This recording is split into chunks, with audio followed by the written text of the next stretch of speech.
My journey began in 2005. That's when I got diagnosed with cancer. 6 surgeries trying to cut it out, 39 radiation treatments trying to burn it out. My cancer doctor told me that they had done everything in their power, so we're gonna have to amputate. At that time, I just called myself an old backwoods country hillbilly, and now they tell me that I'm the most technically advanced man in the robotic field to this day.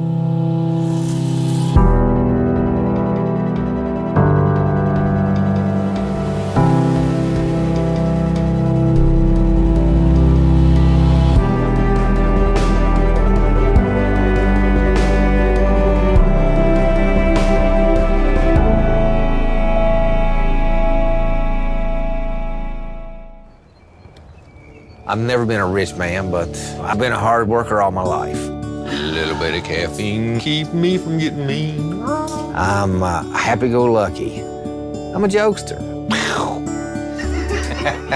Everything that I do, I try to do the best I can. I've been told, you know, with one arm, you can't do stuff. You know, there's lots of things you can't do. Well, I'm not saying you're gonna do it fast, but eventually you can get it done. When I got cancer and then lost my arm, you know, it blew my mind. I mean, you know, why would this happen to me? Now, you know, I can't go out and take care of the family like I used to, but, you know, it's there, so I'm gonna make the best of it.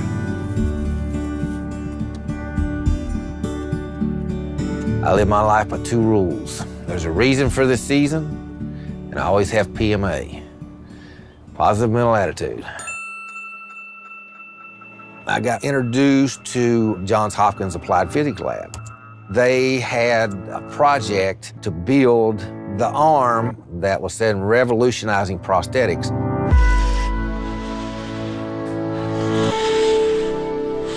The modular prosthetic limb, they wanted everything to move just like your natural hand, wrist, elbow, shoulder can do.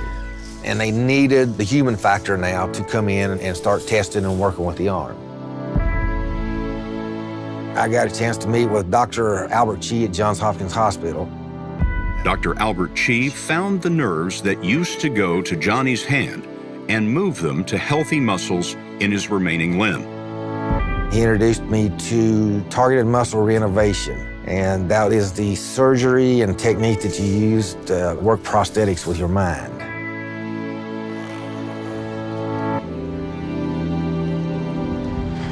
And I never in my wildest dream thought that I would be the one. I mean, why would some backwoods country hillbilly be the chosen one?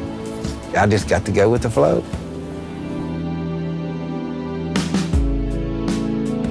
Courtney, as much as we have worked together now, it's more than just a tech-prosthetics relationship. We're just like a family. Johnny's unique in all kinds of ways. But what makes him unique in how he controls the limb is that he has the osseointegrated implant. Osseo means bone, integration with the bone. So they bore out the center and it's implanted into the medulla of the bone, the inner core. He's the first person to get the implant in the United States. The first time they told me, Johnny, I want you to think, close your hand. So I think closed hand, and that robotic hand went closed like that. Man, I come by, yeah, I want to come out of that chair so bad. Remember, deep breath, relax. The biggest motivation is I have a second chance on life. I could have lost my life with cancer. I had 3 of my children that were in the service to come back with all their extremities, but some of their buddies didn't. I want to be the best role model to forward on the prosthetic field. I want to better a lot of lives. Nice. Sometimes the biggest challenge is slowing Johnny down. Every single time we work together, he shows me that there's far more by pushing the envelope that results in practical application, and it's forcing me to adapt things that I might not have thought of before. Right now, with kind of the man-machine integration, Johnny has narrowed that gap to the smallest distance that it has ever been. Right now, the modular prosthetic limb is an in-lab arm only. If I was able to bring this arm home on a regular basis, it's unbelievable what I could probably accomplish with this arm. I'm gonna push it as far as I can push it.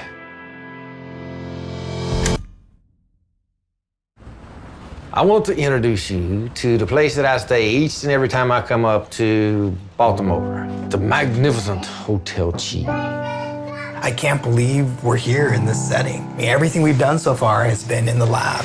And to see Johnny right now with the system in place, like it's just so incredible and so moving for me.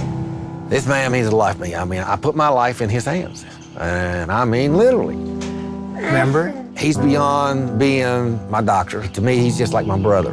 Cheese. Yeah, cheese.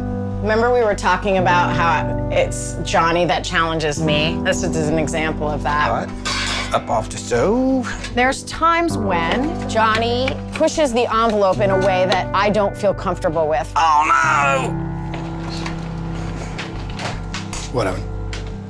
Nothing? Give me a towel real quick. Give me a towel, give me a towel. Hurry, hurry, give me a towel. Feel free to point out. And the researcher, Courtney, is visibly uncomfortable during cooking dinner.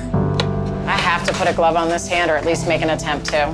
Just be cautious. You're such a mother, you know? You're going to give me something, you want to find out if it's going to work, I'm going to work it.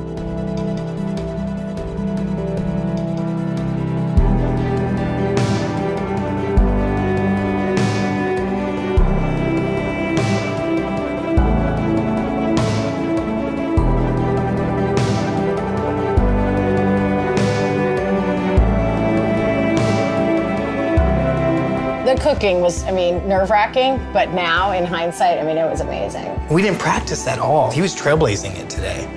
It's just that one step closer from this being a research system to something deliverable. Good job.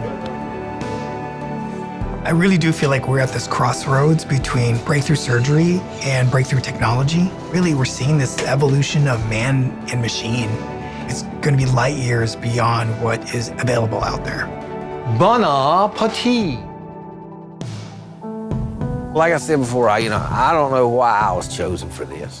I'm not the most intelligent man in the world. I'm not the most physical, strong man in the world, but it has given me a new sense of purpose. I'm just the Model T, or the Wright brothers' beginning of the technology. I'm showing you it does work. And every week, we're progressing farther and farther and farther and farther. My next step is I'm gonna be going and I'm gonna be getting sensory surgery done to where I'm supposed to be able to feel as good as your own natural limb. It's gonna be good. And we've just begun.